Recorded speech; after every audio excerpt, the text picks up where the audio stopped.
প্রধান উপদেষ্টার সাথে তারেক রহমানের বৈঠক কিছুক্ষণের মধ্যেই। রাস্তার পাশে দাঁড়িয়ে থাকা নিয়োগ প্রত্যাশী শিক্ষকদের কথা শুনলেন বিএনপি চেয়ারম্যান সহায়তার আশ্বাস। পোস্টাল ব্যালটের ভুলভ্রান্তিতে ক্ষতিগ্রস্ত বিএনপি, সিসিকে জানালেন সালাউদ্দিন। প্রবাসীদের ব্যালট হাতে থাকার অভিযোগ অস্বীকার জামাতের। 11 দলে সংকট নেই দাবি ডাক্তার আব্দুল্লাহ তাহিরের। আসন সমঝোতার চূড়ান্ত সিদ্ধান্ত রাত 8টায়। আসন সমঝোতায় কিছুটা সময় লাগছে জানালেন নাহিদ। জুলাই যোদ্ধাদের আইনি সুরক্ষা নিশ্চিতে দায়মুক্তি অধ্যাদেশ অনুমোদন উপদেষ্টা পরিষদে। আন্দোলন প্রতিরোধে ফৌজদারি মামলা থাকলে প্রত্যাহার করবে সরকার। ক্রিকেটারদের বয়কটে অনিশ্চয়তার মুখে বিপিএল। অর্থ কমিটির চেয়ারম্যান পদ থেকে নাজমুলকে অব্যাহতি বিসিবির। তার পদত্যাগের দাবিতে অনড় খেলোয়াড়রা। দেখছিলেন ক্রাউন সিমেন্ট সংবাদ শিরোনাম। এবার বিস্তারিত সংবাদ।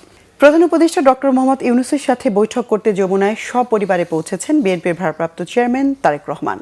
দেশে ফেরার পর প্রথমবারের মতো সৌজন্য সাক্ষাৎ হতে যাচ্ছে ডক্টর মোহাম্মদ ইউনূস ও তারেক রহমানের। বৈঠকে আগামী নির্বাচন, দেশের সার্বিক ও বর্তমান আইনশৃঙ্খলা পরিস্থিতি নিয়ে আলোচনা হওয়ার কথা রয়েছে। এর আগে গত বছরের মে মাসে লন্ডনে ইউনূস তারেক বৈঠক হয়েছিল। দেশে বর্তমানে আইনশৃঙ্খলা পরিস্থিতির অবনতি নিয়ে বিএনপি সহ অন্যান্য রাজনৈতিক দলগুলো কিছুদিন ধরেই বেশ উদ্বিগ্ন। এক্ষেত্রে নির্বাচনের আগে এই পরিস্থিতি মোকাবেলায় সরকার প্রধানের সঙ্গে গুরুত্বপূর্ণ আলোচনার কথা রয়েছে বিএনপি চেয়ারম্যান তারেক রহমানের। রাস্তার পাশে দাঁড়িয়ে থাকা বেসরকারি শিক্ষক নিবন্ধনধারী নিয়োগ প্রত্যাশীদের দাবির কথা শুনেছেন বিএনপি চেয়ারম্যান তারেক রহমান। প্রয়োজনীয় সহায়তার আশ্বাস দিয়েছেন। বৃহস্পতিবার বিকেলে রাজধানী গুলশানে নিজ বাসভবন থেকে চেয়ারম্যানের কার্যালয়ে প্রবেশের পথে গাড়ি থেকে নেমে রাস্তায় দাঁড়িয়ে তাদের শিক্ষকদের সঙ্গে কথা বলেন। তারেক রহমান ধৈর্য ধরে শিক্ষকদের দুঃখ দুর্দশা ও দীর্ঘদিনের বঞ্চনার কথা শোনেন। এ সময় শিক্ষকদের পক্ষ থেকে তাদের ন্যায্য দাবিগুলো জানানো হয়। এনটিআরসিএ এখন পর্যন্ত 18টি শিক্ষক নিবন্ধন পরীক্ষা দিয়ে এর মধ্যে 6.5 লাখের বেশি প্রার্থী নিবন্ধন সনদ অর্জন করেছেন।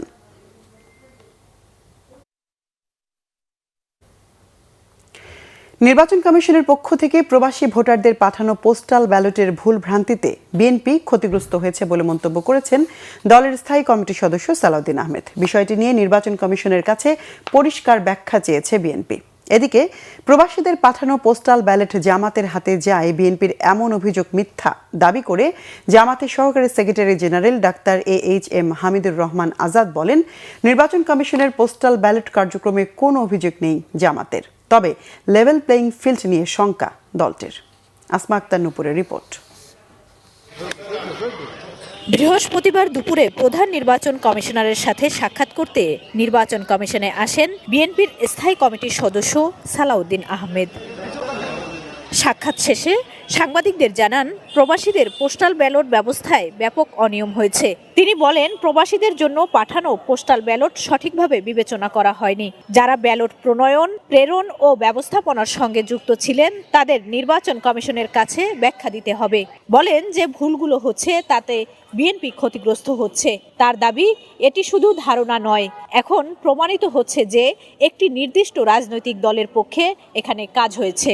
যেহেতু বাংলাদেশে প্রবাসীদের ভোটদানের এই নিয়মটা এই প্রথম এক্সারসাইজ হচ্ছে, এখানে কিছু ভুলভ্রান্তি থাকতে পারত, তবে যে ভুলভ্রান্তিটা হচ্ছে এখানে আমরা ভিক্টিমাইজড, আমরা ক্ষতিগ্রস্ত হচ্ছি এবং একটি নির্দিষ্ট রাজনৈতিক দলের পক্ষ হয়ে কিছু কিছু এখানে কাজ হয়েছে বলে আমাদের ধারণা, এবং সেটা প্রকাশিত হয়েছে। আসলে ধারণাও নয়, সেটা প্রমাণিত হচ্ছে। তা এখন আমরা বলেছি এই বিষয়ে আপনাদেরকে পরিষ্কার ব্যাখ্যা দিতে হবে। এই প্রবাসীদের কাছে যে সমস্ত ব্যালট পাঠানো হয়েছে, কিভাবে পাঠানো হয়েছে, তারা কিভাবে ভোট দিবে, ওখানে কিভাবে স্ক্যান করবে, আর এক জায়গায় যদি 200-300 ব্যালট পাওয়া যায় সেক্ষেত্রে কি ব্যাখ্যা দিবেন, পররাষ্ট্র মন্ত্রণালয় কি ব্যবস্থা নেবে, এই সমস্ত বিষয়ে আমরা আলাপ করেছি। এদিন বিকেলে জামায়াতের সহকারী সেক্রেটারি জেনারেল ডাক্তার AHM হামিদুর রহমান আজাদও সিসির সাথে সাক্ষাৎ করেন। সাক্ষাৎ শেষে বলেন, বিশেষ একটি দলের প্রার্থীরা আচরণবিধি লঙ্ঘন করছে। এই বিষয়ে কোনো পদক্ষেপ নেওয়া হচ্ছে না। পোস্টাল ব্যালটের অভিযোগ নিয়ে বলেন, উদরপিণ্ডি বুধর ঘাড়ে চাপানো হচ্ছে। আমরা দেশের সরকার, কমিশন সবাইকে আহ্বান জানাবো, আসুন আমরা সবাই মিলে একটা সুন্দর নির্বাচন করি। সুন্দর নির্বাচনে যেরকম পরিবেশ নিশ্চিত করা দরকার, এখানে আপনারা উদ্যোগী হন, কার্যকর পদক্ষেপ নেন। রাজনৈতিক দল হিসাবে, সহযোগী শক্তি হিসাবে আমরা আপনাদের পাশে আছি। যদি আইনের ব্যর্থতায় একতরফাভাবে যদি সব করতে যান, সেক্ষেত্রে কিন্তু আমরা আমাদের দায়িত্ব পালন করতে বাধ্য হব।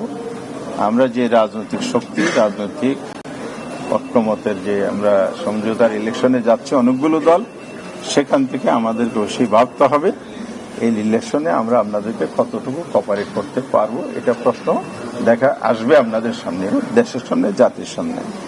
এদিকে ত্রয়োদশ সংসদ নির্বাচনে রিটার্নিং অফিসারের সিদ্ধান্তের বিরুদ্ধে দায়ের করা আপিলের ৬ষ্ঠ দিনের মতো শুনানি করে নির্বাচন কমিশন।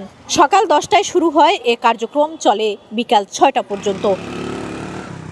আসমা আক্তার নূপুর, বাংলাভিশন, ঢাকা। বিএনপির স্থায়ী কমিটির সদস্য আমির খসরু মাহমুদ চৌধুরী বলেছেন, পোস্টাল ব্যালট নিয়ে বিতর্কের অবসান নির্বাচন কমিশনকেই করতে হবে। আর বিএনপির ভাইস চেয়ারম্যান শামসুজ্জামান দুদু বলেছেন, অবাধ, সুষ্ঠু ও নিরপেক্ষ নির্বাচন অনুষ্ঠানের জন্য লেভেল প্লেইং ফিল্ড তৈরি করতে ব্যর্থ হলে অন্তর্বর্তীকালীন সরকার তার দায় এড়াতে পারবে না। মুহিবুল্লাহ মুহিবের রিপোর্টে বিস্তারিত।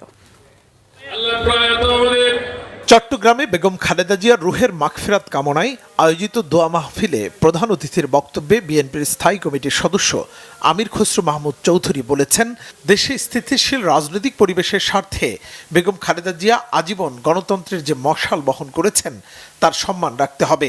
কথা বলেন পোস্টাল ব্যালট নিয়ে ওঠা বিতর্ক নিয়েও। দেশনেত্রী বেগম খালেদা জিয়ার যে গিফট আমাদেরকে দিয়ে গেছে, গণতন্ত্রের যে টর্চ তারেক রহমানের হাতে তুলে দিয়েছেন, আমাদেরকে এটা রাখতে হবে। এটা রাজনীতির জন্য না, বাংলাদেশে একটি সুষ্ঠু রাজনৈতিক পরিবেশ সৃষ্টি করার জন্য এটা দরকার আছে। বাংলাদেশের স্থিতিশীলতার জন্য দরকার আছে। বাংলাদেশের পরস্পর সহানুভূতি, সম্মানের জন্য এটা দরকার আছে। যেটা উনি শিখিয়ে গেছেন, আমরা যদি এটাই রক্ষা করতে পারি, এই দেশটা অনেক দূরে গিয়ে যাবে। এদিকে জাতীয় প্রেস ক্লাবে প্রবাস প্রত্যাগত শ্রমিকদের আয়োজনে বেগম খালেদা জিয়ার রুহের মাগফিরাত ও দোয়া অনুষ্ঠানে প্রধান অতিথির বক্তব্যে নজরুল ইসলাম খান বলেন, প্রবাসীদের কল্যাণের কথা বিবেচনা করে প্রবাসী কল্যাণ মন্ত্রণালয় প্রতিষ্ঠা করেছিলেন বেগম খালেদা জিয়া। আমি অনুরোধ করব যে প্রবাস প্রত্যাগত শ্রমিক দলে যারা আছেন তারা প্রচারণা না, তারা যথার্থই প্রত্যাগত প্রবাসীদের বা প্রবাস প্রত্যাগত যাই বলুন, তাদের প্রকৃত কল্যাণের জন্য কাজ করবেন। তাদের এমন কোনো পরিকল্পনা নেওয়ার কোনো প্রয়োজন নেই যেটা সঠিক কিন্তু বাস্তবায়নের জন্য এখন সামর্থ্য নাই। তাহলে আমরা মানুষের মধ্যে বেশি আশার সৃষ্টি করব এবং ব্যর্থতার কারণে হতাশার কারণ হব। প্রয়োজন নাই। অন্যদিকে জাতীয় প্রেস ক্লাবের সামনে আরেক অনুষ্ঠানে শীতার্তর জন্য শীত বস্ত্র বিতরণ করেন দলের ভাইস চেয়ারম্যান শামসুজ্জামান দুদু। এ সময় তিনি বলেন, একটি আধুনিক, নিরাপদ ও সমৃদ্ধ বাংলাদেশ নির্মাণে তারেক রহমানের হাতকে শক্তিশালী করতে হবে। যে কোনো ষড়যন্ত্র মোকাবেলায় সবাইকে সজাগ থাকার আহ্বানও জানান শামসুজ্জামান দুদু। বিভিন্ন রাজনৈতিক দল বিভিন্ন কথা বলছে, যার একটি সরকারের সঙ্গে যাদের সব থেকে বেশি সম্পর্ক, সরকারও নির্বাচনের আগেই তাদের পক্ষে কথা বলেছে, সেই দলটি এনসিপি। তারা বলতে পারে তাদের অবস্থানের কথা, তারা লেভেল প্লেইং ফিল্ডের কথা বলছে, আমি তাদের সঙ্গে একমত। স্বচ্ছ, স্বাভাবিক, গ্রহণযোগ্য একটি নির্বাচনের জন্য লেভেল প্লেইং ফিল্ড খুবই জরুরি। দেশের স্থিতিশীলতা রক্ষায় সকলকে ঐক্যবদ্ধ হয়ে কাজ করার আহ্বান জানান বক্তারা। মুহিবুল্লাহ মুহিব, বাংলাভিশন, ঢাকা। 11 দলীয় জোট নিয়ে কোনো সংকট নেই এবং জোটের ব্যাপারে সবাই আশাবাদী বলে জানান জামাত ইসলামের নায়েবে আমির ডাক্তার আব্দুল্লাহ মোহাম্মদ তাহের। রাত 8টায় 11 দলের আসন সমঝোতা নিয়ে চূড়ান্ত সিদ্ধান্তের কথাও জানান তিনি। বিকেলে রাজধানীর মগবাজারে জামাত ইসলামের কেন্দ্রীয় কার্যালয়ে 10 দলের বৈঠক শেষে এ কথা জানান তিনি। এ সময় 11 দলের একসঙ্গে থাকার প্রত্যাশা ব্যক্ত করেন বাংলাদেশ খেলাফত মজলিসের আমির মামুনুল হক। এদিকে এনসিপির আহ্বায়ক নাহিদ ইসলাম জানান, জোটের ব্যাপারে তারা এখনও আশাবাদী। তিনি বলেন, আসন সমঝোতা জোটের রাজনৈতিক গুরুত্ব বহন করে বলেই সিদ্ধান্তে কিছুটা সময় লাগছে। তবে জোটের মধ্যে মতভিন্নতা থাকলেও সবাই পরস্পরকে সহযোগিতা করবে বলে আশাবাদ ব্যক্ত করেন নাহিদ ইসলাম।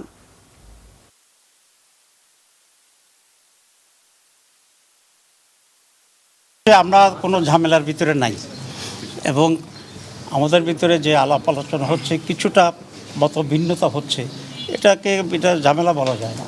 আসন সমঝোতার জোট হলো, এটার একটা রাজনৈতিক গুরুত্ব আছে, এটা আপনারা সকলেই বুঝেন, দেশবাসী বুঝেন, এবং একটা আকাঙ্ক্ষার জায়গা আছে। এই নির্বাচন প্রতিযোগিতাপূর্ণ হবে এবং আমাদের যেই এজেন্ডাগুলো রয়েছে, সংস্কার, দুর্নীতি বিরোধিতা, আধিপত্যবাদ বিরোধিতা, সেই এজেন্ডাগুলোকে সামনে রেখে আমরা একটা ঐক্যবদ্ধ জায়গায় নির্বাচনে অংশগ্রহণ। দেশে যারা নতুন বন্দোবস্তের কারিগর হতে চেয়েছিলেন তারাই পুরনো বন্দোবস্তের অংশ হয়ে গেছেন, এমন মন্তব্য করেছেন সিপিডির বিশেষ ফেলো ও নাগরিক প্ল্যাটফর্মের আহ্বায়ক ডক্টর দেবপ্রিয় ভট্টাচার্য। তারা নতুন শক্তির কথা বলে নিজেরা ক্ষুদ্র ও উগ্র গোষ্ঠীর কাছে জিম্মি হয়ে গেছেন। এই পরিস্থিতিতে অন্তর্বর্তী সরকার নিরপেক্ষ নির্বাচন করতে পারবে কিনা তা নিয়ে সংশয় তার। দুপুরে রাজধানীর একটি হোটেলে আগামী সরকারের জন্য নীতি সুপারিশ ও জাতীয় কর্মসূচির বিষয়ে অনুষ্ঠানে তিনি সব কথা বলেন। সিপিডির ফেলো ডক্টর মোস্তাফিজুর রহমান জানান, আগামী সরকারের জন্য সবচেয়ে জরুরি দক্ষ ও দুর্নীতিমুক্ত প্রশাসন। এটি বাস্তবায়নে রাজনৈতিক সদিচ্ছা জরুরি। সাবেক উপদেষ্টা রাশেদা কে চৌধুরী বলেন, দেশের দুর্নীতি জিডিপির 4%, নারীর উপর সহিংসতাও অর্থনীতিকে ক্ষতিগ্রস্ত করছে। সাবেক উপদেষ্টা সুলতানা কামাল বলেন, দেশের বড় সমস্যা হলো সরকার বা নাগরিক কেউ কাউকে ঠিক মতো জানে না। এই সময় ডক্টর দেবপ্রিয় ভট্টাচার্য জানান, দেশের সামগ্রিক নিরাপত্তা না হলে সংখ্যালঘু বা বিপন্ন জনগোষ্ঠীকে নিরাপত্তা দেয়া যাবে না। এক সংগ্রাম শেষ হলেও নতুন ব্যবস্থা প্রচলনের সংগ্রাম শেষ হয়নি বলে মনে করেন তিনি। বলেন, পুরনো বন্দোবস্তের সবচেয়ে বড় রক্ষক আমলাতন্ত্রকে ফিরে আসার সুযোগ দিয়েছে অন্তর্বর্তী সরকার। আগামী 12 ফেব্রুয়ারিতেই পাবনা 1 ও 2 আসনে নির্বাচন করতে বাধা নেই বলে আদেশ দিয়েছেন আপিল বিভাগ। সাথিয়া উপজেলাকে পাবনা 1 আসন এবং সুজানগর ও বেড়া মিলে পাবনা 2 আসন বলে গণ্য হবে। পাবনা 1 আসন থেকে বেড়া উপজেলার 4টি ইউনিয়ন ও পৌরসভা বাদ দিয়ে পাবনা 2 আসনের সঙ্গে জুড়ে দেওয়া সংক্রান্ত নির্বাচন কমিশনের ইসি গেজেট অবৈধ ঘোষণার রায় স্থগিত করে বৃহস্পতিবার প্রধান বিচারপতির নেতৃত্বাধীন আপিল বিভাগ এই আদেশ দেন। নির্বাচন কমিশনের পক্ষে শুনানি করেন ভারপ্রাপ্ত অ্যাটর্নি জেনারেল। পাবনা 1 ও 2 আসনের বিএনপি ও জামাতের পক্ষের প্রার্থী আইনজীবীরা বলেন, নির্বাচনের সব প্রক্রিয়া চলছে, এরই মধ্যে পোস্টাল ব্যালট পাঠানো হয়েছে। এখন নির্বাচন স্থগিত হলে নানা জটিলতা তৈরি হবে, ফলে ইসির পূর্বের সীমানা পুনর্নির্ধারণ করা হয়েছে।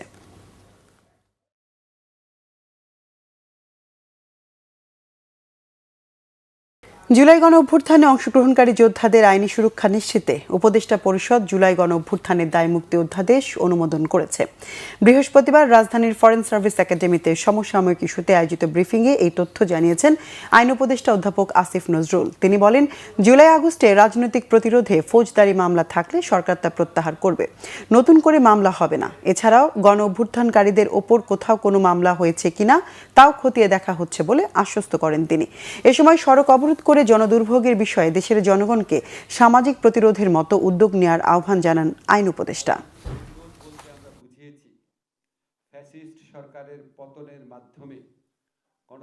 ফ্যাসিস্ট সরকারের পতনের মাধ্যমে গণতান্ত্রিক শাসন ব্যবস্থা পুনরুদ্ধারের লক্ষ্যে সংগঠিত যে কার্যাবলী ছিল, সে সমস্ত কার্যাবলীর ফৌজদারি দায় দায়িত্ব থেকে জুলাই গণ অভ্যুত্থানকারীদের দায় মুক্তি দেওয়া হয়েছে।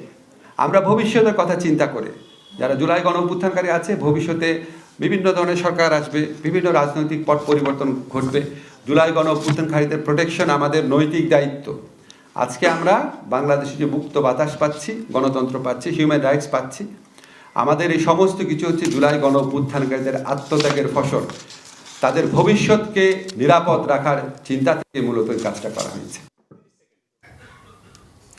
সাবেক প্রধানমন্ত্রী বেগম খালেদা জিয়ার স্মরণে আগামীকাল শুক্রবার নাগরিক শোকসভা অনুষ্ঠিত হবে। নাগরিক সমাজের ব্যানারে অনুষ্ঠিত এই শোকসভায় রাজনৈতিক সহ বিভিন্ন শ্রেণী পেশা ও বিশিষ্ট ব্যক্তিরা অংশ নেবেন। এই উপলক্ষে রাজধানীর কৃষিবিদ ইনস্টিটিউটে সংবাদ সম্মেলনে বিস্তারিত জানানো হয়। জাতীয় সংসদ ভবনের দক্ষিণ প্লাজায় দুপুর 2:30টায় শোকসভা শুরু হবে। রাজনৈতিক দলগুলোর প্রতিনিধিদের আমন্ত্রণ জানানো হবে তবে তারা কোনো বক্তব্য রাখবেন না। খালেদা জিয়ার পরিবারের সদস্যরা এতে উপস্থিত থাকবেন। সেই হিসেবে বিএনপির চেয়ারম্যান তারেক রহমানও থাকবেন নাগরিক শোক সভায়। এতে প্রায় ৫,০০০ অতিথিকে আমন্ত্রণ জানানো হয়েছে। সংবাদ সম্মেলনে বিশেষভাবে উল্লেখ করা হয়, গণমাধ্যম কর্মী সহ আমন্ত্রিত অতিথিরা আমন্ত্রণপত্র ছাড়া শোকসভায় অংশ নিতে পারবেন না। শোকসভার ভাবগাম্ভীর্য বজায় রাখতে সকলের সহযোগিতাও কামনা করা হয়। এতে সভাপতিত্ব করবেন সাবেক বিচারপতি সৈয়দ JR মোদাচ্ছের হোসেন। বেগম খালেদা জিয়ার ব্যক্তিত্ব ও রাজনৈতিক সংগ্রামের কথা আগামী প্রজন্মের জন্য অনুকরণীয় বলে মনে করছেন অনেক অভিভাবক। তাই সন্তানদের নিয়ে খালেদা জিয়ার কবর জিয়ারত করছেন তারা। জানাজায় হাজির হতে না পেরে বিএনপির সাধারণ কর্মী ও সমর্থকদের অনেকেই এখন জিয়া উদ্যানে যাচ্ছেন কবর জিয়ারত করতে। মিরাজ হোসেন গাজীর রিপোর্ট, ক্যামেরায় মনিরুজ্জামান। বৃহস্পতিবার দুপুর রাজধানীর জিয়া উদ্যানে বেগম খালেদা জিয়ার কবরের পাশে দুই মেয়েকে নিয়ে মোনাজাতরত এক বাবা। বেগম খালেদা জিয়া সম্পর্কে বাবার কাছে বহু গল্প শুনেছে কিশোরগঞ্জ থেকে আসা এই দুই বোন। তবে তারেক রহমানের ১৭ বছর পর দেশে ফেরা এবং তার কদিন পরই মা খালেদা জিয়ার মৃত্যু, সামাজিক যোগাযোগ মাধ্যমে মা ছেলের আত্মত্যাগের নানা ঘটনা জানার পর না এসে থাকতে পারেনি ওরা। জানাজাও পড়েছি, আমার সন্তানরা একটু আফসোস করতেছে যে এই দাদিমার কবরটা যদি আমরা জিয়ারত করতে পারতাম। ভাবলাম যে আচ্ছা ঠিক আছে, আমি একদিন চলে নিয়ে যাবো তোমাদেরকে, 40-এর আগে নিয়ে যাব। আমার দাদির চেহারার সাথে মিলে ওনার চেহারা, এবং উনি নারী হিসেবে জীবনে অনেক স্যাক্রিফাইস করছে। যেরকম ওনাকে যে পরিমাণ শাস্তি দেওয়া হয়েছে, আমি নারী হয়ে এই পরিমাণ শাস্তি সহ্য করতে পারতাম। দেশের বাহিরে থেকেও তারপর মারে দেখতে পারছে না, আবার অনেক কষ্টই তো আছে এখানে, আমরাও তো এটা মানায় নিতে পারতাম না। বেগম খালেদা জিয়ার মৃত্যুর পর প্রযুক্তির কল্যাণে বিভিন্ন ভিডিও দেখে আগ্রহী হচ্ছে ছোট্ট শিশুরাও। খুলনা থেকে আসা এমন কৌতূহলী দুই খালাতো বোনের দেখা মিলল জিয়া উদ্যানে। আমার বাবা অনেক তাকে তুলনা করতেন, আমাকে বলতেন তার মতো হওয়া শেখো, এরকম দেশের জন্য এত ভালো মানুষের মতো হওয়া শেখো, দেশের জন্য এরকম ভালো। তো আজকে আমি এখানে এসেছি কারণ আমার উদ্দেশ্য ছিল যে আমি কখনো না কখনো যখন সে মারা যাবে তখন আমি তার কবরে জিয়ারত করব। উনি যেন জান্নাতবাসী হোক, তারপর উনি যেন আল্লাহর কাছে অনেক ভালো থাকুক। খালেদা হয়েছে দেশের জন্য অনেক কিছুই করেছেন, দেশের মানুষের জন্য অনেক কিছু করেছেন, গরিব মানুষের। ৩১ ডিসেম্বর জানাজা ও দাফনের দিন যারা আসতে পারেননি, দেশের প্রত্যন্ত এলাকা থেকে আসা এমন মানুষের সংখ্যাই এখন বেশি। 94 সালে যখন আমাদের গোমনাথিতে খালেদা জিয়া প্রথমবারের মধ্যে যায়, তখন আমি ক্লাস 8-এ পড়তাম। তখনই দেখার পর থেকে আমার মনের ভেতর একটা আবেগ সৃষ্টি হয় তাকে নিয়ে। জানাজা হয় তখন আসতে চাইছিলাম, তখন আসতে পারিনি, এই জন্য এখন আসছি। গণতন্ত্রের জন্য উনি দীর্ঘ সংগ্রাম করেছে, কিন্তু উনি এই দেশের গণতন্ত্র ফিরে এনেছিল, কিন্তু আমরা খুবই ব্যথিত উনি সেই গণতন্ত্রের সুফল পূর্ণাঙ্গভাবে উনি দেখে যেতে পারেন নাই। স্বতঃস্ফূর্তভাবে এবং সবাইকে নিয়ে আনন্দ করে আমরা ভোট কেন্দ্রে ভোট দেবো এবং বিজয় করে আনবো এবং তার হাতকে শক্তিশালী করে দেব। তার মায়ের অভাবটা আমরা বিএনপি পরিবার তারেক রহমানকে কখনোই বুঝতে দিব না যে উনাকে ছেড়ে চলে গেছে। আমরা তার পাশে ছায়ার মতো থাকবো সবসময়। তারেক ভাই এখানে ওনার পাশে বাংলার জনগণ আছে এবং ওনার আগামী যে ফিউচারে ওনার জন্য ভালো কিছু কামনা করব। পারিবারিক ব্যস্ততার কারণে আমি ওনার জানাজায় শরীক হতে পারি নাই, তো অনেক কষ্ট করে অনেক সিরিয়াল সুযোগ সুবিধা করে আমি ঢাকাতে আসছি। আসা মাত্র আমি আমার মাতৃতুল্য বেগম খালেদা জিয়ার মাজার জিয়ারতে আসি। লন্ডনে যখন গেছেন তখন আসার সময় তারেক রহমানের আর মেয়ে জাইমা রহমানকে বলছে বাবা দিয়ে খেয়াল রাখো। এটা বাংলার মানুষ জানছে যে জাইমা রহমানকে বলছে, ওনার বন্ধুকে বলছে, সারা বাংলাদেশের মানুষে তাকে আগলে রাখবো। গণতন্ত্র ও মানুষের অধিকার প্রতিষ্ঠায় আজীবন সংগ্রামী বেগম খালেদা জিয়ার মৃত্যুর পর তার ছেলে তারেক রহমানের নেতৃত্বে আগামীর বাংলাদেশ গড়ে তোলায় আত্মবিশ্বাসী জিয়া উদ্যানে আসা বিএনপির তৃণমূলের নেতাকর্মীরা। মিরাজ হোসেন গাজী, বাংলা ভিশন, ঢাকা। এদিকে ঢাকা ৬ আসনের বিএনপির মনোনীত প্রার্থী ইশরাক হোসেন বলেছেন, বাংলাদেশের স্বাধীনতা ও মানুষের অধিকার প্রতিষ্ঠায় সাবেক প্রধানমন্ত্রী বেগম খালেদা জিয়ার ত্যাগ অনস্বীকার্য। রাজধানীর ওয়ারী থানার ৩৮ নম্বর ওয়ার্ড যুবদলের যুগ্ম আহ্বায়ক হাফেজ আব্দুর রহমানের উদ্যোগে বেগম খালেদা জিয়ার মাগফিরাত কামনায় দোয়া মাহফিলে তিনি এসব কথা বলেন। ইশরাক হোসেন বলেন, বেগম খালেদা জিয়া অন্যায়, অবিচার ও জুলুমের বিরুদ্ধে সবসময় দৃঢ় অবস্থান নিয়েছেন এবং সেই সংগ্রামে কোটি কোটি যুবককে সংগঠিত ও অনুপ্রাণিত করেছেন। দোয়া অনুষ্ঠানে আরও উপস্থিত ছিলেন ৩৮ নম্বর ওয়ার্ড সমন্বয়ক ও ঢাকা মহানগর দক্ষিণ বিএনপির সদস্য মোহাম্মদ শরীফ হোসেন সহ আরও অনেকেই। আমাদের নেত্রী, যার অনেক ত্যাগ রয়েছে এই বাংলাদেশ, স্বাধীন বাংলাদেশকে প্রতিষ্ঠার জন্যে, মানুষের অধিকার প্রতিষ্ঠার জন্যে এবং অন্যায়ের বিরুদ্ধে, যে কোনো ধরনের জুলুমের বিরুদ্ধে রুখে দাঁড়িয়ে তার প্রতিবাদ করার জন্যে আমাদের মতো কোটি যুবককে তিনি সংগঠিত করেছেন, অনুপ্রেরণা জুগিয়েছেন। নিঃসন্দেহে আমার বিশ্বাস যে মহান আল্লাহ তাআলা কারো না কারো হাতের উসিলায় ওনাকে জান্নাতের সর্বোচ্চ স্থান ওনাকে দান করবেন। আমিন। ঢাকা সেন্ট্রাল ইউনিভার্সিটির অধ্যাদেশ জারির এক দফা দাবিতে আজও রাজধানী সায়েন্স ল্যাব ও টেকনিক্যাল মোড় অবরোধ করে বিক্ষোভ কর্মসূচি পালন করছে 7 কলেজের শিক্ষার্থীরা। এতে নগর জুড়ে দেখা যায় তীব্র যানজট, স্থবির হয়ে পড়ে মিরপুর সড়ক। শিক্ষার্থীরা বলছে, চূড়ান্ত অধ্যাদেশ জারি না হলে আন্দোলন চলমান থাকবে। রিপোর্ট ফজলে রাব্বির। প্রস্তাবিত ঢাকা সেন্ট্রাল ইউনিভার্সিটি অধ্যাদেশ জারির দাবিতে দ্বিতীয় দিনের মতো শিক্ষার্থীদের এই অবরোধ কর্মসূচি। বৃহস্পতিবার দুপুর 12টার কিছু পর সায়েন্স ল্যাব মোড়ে একে একে জড়ো হতে থাকে ঢাকা ইডেন কলেজ সহ বেশ কয়েকটি কলেজের শিক্ষার্থীরা। এ সময় এক দফা দাবি আদায়ে বিভিন্ন স্লোগান দেন তারা। অবরোধ কর্মসূচিতে অংশ নেওয়া শিক্ষার্থীদের অভিযোগ, তাদের যৌক্তিক দাবির প্রতি সরকার আশ্বাস দিলেও তা বাস্তবায়ন করছে না। উপদেষ্টা চাচ্ছে যে তারা দিবে, কিন্তু এই কুচক্রি মহল যেমন সচিব এন্ডান এরা এই সমস্যাটা সৃষ্টি করতেছে। আমাদের যতটুকু মনে হয় পেছনে অবভিয়াসলি কোনো সিন্ডিকেটের হাত রয়েছে, এই জন্যই হচ্ছে আমাদের অধ্যাদেশটা দেওয়া হচ্ছে না। আজকের মধ্যে যদি আমাদের না দেওয়া হয় তাহলে সরকার যেই আমাদের আশ্বাসটা দিয়েছিল, সেই সরকার যেইভাবে করছিল সেটা কিভাবে সরকার রক্ষা করবে? এই জন্য হচ্ছে আজকে আমরা এখানে মাঠে নামছি। আমরা তো চাচ্ছি না জনগণের ভোগান্তি, কিন্তু আমাদেরকে রাষ্ট্র এভাবে বারবার কি জন্য যে করতেছে এটা একটা রাষ্ট্রই বলতে পারবে। এদিন ঢাকা বিশ্ববিদ্যালয়ের বাস আটকে দিলে উত্তেজনা তৈরি হয়, ভাঙচুর চালানো হয় বাসে। শিক্ষার্থীদের সড়ক অবরোধের কারণে সায়েন্স ল্যাব ও এর আশপাশের এলাকায় তীব্র যানজট সৃষ্টি হয়। ভোগান্তিতে পড়েন রাস্তায় বের হওয়া সাধারণ মানুষ। আপনি গভর্নমেন্টকে যদি কিছু করতে চান তাদের জায়গাটা তাদের কাছে গিয়ে করেন, বাট এখানে তো মানুষ, সাধারণ মানুষ সাফারার হচ্ছে। তারা সরকারের সাথে যে বুঝুক এবং মানুষকে দুর্ভোগে ফেলে কিসের আন্দোলন? এখান দিয়ে যাওয়ার জন্য আমার একটা হাত ভাঙতে হবে বা পা ভাঙতে হবে। আমি অসুস্থ হলে যেতে পারবো না, যেতে পারবো না। এই দেশে অসুস্থ মানুষ থাকতে পারবে, সুস্থ মানুষ থাকতে পারবে না। স্বতন্ত্র বিশ্ববিদ্যালয়ের দাবিতে দীর্ঘদিন ধরে আন্দোলন করে আসছে 7 কলেজের শিক্ষার্থীরা। ফজলে রাব্বি, বাংলা ভিশন, ঢাকা। ক্রিকেটারদের বয়কটে অনুষ্ঠিত হয়ে পড়েছে Bangladesh premier league BPL. BCB পরিচালক নাজমুল ইসলামের পদত্যাগের দাবিতে অনড় ক্রিকেটাররা। তাকে অপসারণ না করা পর্যন্ত মাঠে ফিরবেন না তারা। দুপুরে এক জরুরি সংবাদ সম্মেলনে কোয়াপ সভাপতি বলেন, নাজমুল ইসলামকে আগেই একবার সতর্ক করা হয়েছিল, কিন্তু তিনি ক্রিকেটের সাথে জড়িত সবাইকে আবারও অপমান করেছেন। মানিক মাহমুদের রিপোর্ট। ভারতের নিরাপত্তা শঙ্কায় টি-20 বিশ্বকাপে বাংলাদেশের খেলা হবে কি হবে না তা নিয়ে যখন পরিস্থিতি অস্থির, তখন বিসিবি পরিচালক এম নাজমুল ইসলামের জাতীয় ক্রিকেটারদের নিয়ে একের পর এক বিরূপ মন্তব্যে তা আরও উত্তপ্ত হয়ে উঠেছে।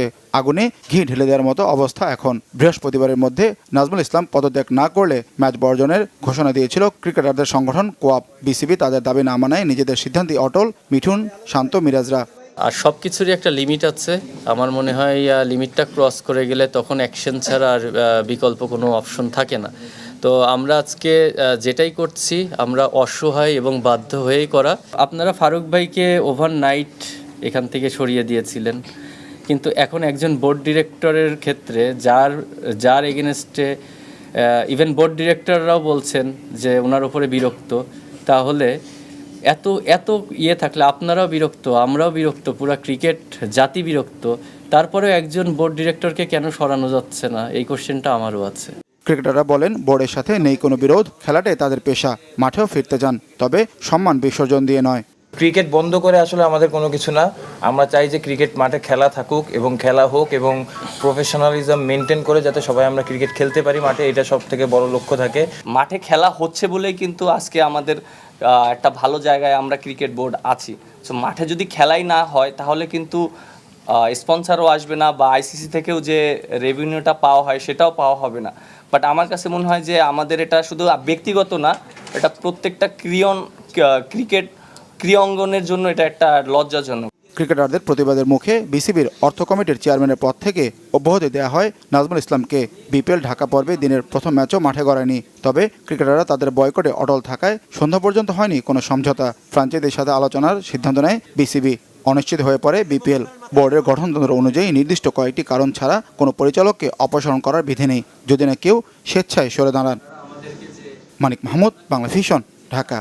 ত্রয়োদশ জাতীয় সংসদ নির্বাচনে আওয়ামী লীগের অংশগ্রহণ করার আইনি কোনো সুযোগ নেই বলে মন্তব্য করেছেন তথ্য সম্প্রচার এবং পরিবেশ, বন ও জলবায়ু পরিবর্তন বিষয়ক উপদেষ্টা সৈয়দা রিজওয়ানা হাসান বৃহস্পতিবার সচিবালয়ে সাংবাদিকদের সঙ্গে সমসাময়িক রাজনৈতিক ইস্যু ও নির্বাচন নিয়ে আলাপকালে তিনি এসব কথা বলেন।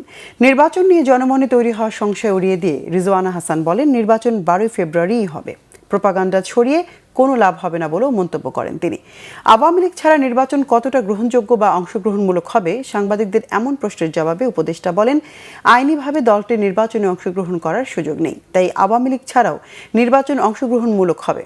গণভোটের প্রচারণা নিয়ে তিনি বলেন, হ্যাঁ ভোটের পক্ষে প্রচারণায় সরকারের নিরপেক্ষতা হারাবে না। গণভোটের পক্ষে সরকারের প্রচারণার বিষয়টি প্রশ্নবিদ্ধ হবে না বলেও দাবি করেন তথ্য ও সম্প্রচার উপদেষ্টা। পূবালী ব্যাংক পিএলসির অঞ্চল ও কর্পোরেট শাখা প্রধানদের প্রথম ব্যবসায়িক সম্মেলন 2026 অনুষ্ঠিত হয়েছে। ব্যাংকের প্রধান কার্যালয়ের অডিটোরিয়ামে আয়োজিত অনুষ্ঠানে সব অঞ্চল প্রধান, কর্পোরেট শাখা প্রধান এবং বিভাগ প্রধান ও নির্বাহীরা উপস্থিত ছিলেন। সম্মেলনে প্রধান অতিথি ছিলেন পূবালী ব্যাংকের চেয়ারম্যান মঞ্জুরুর রহমান।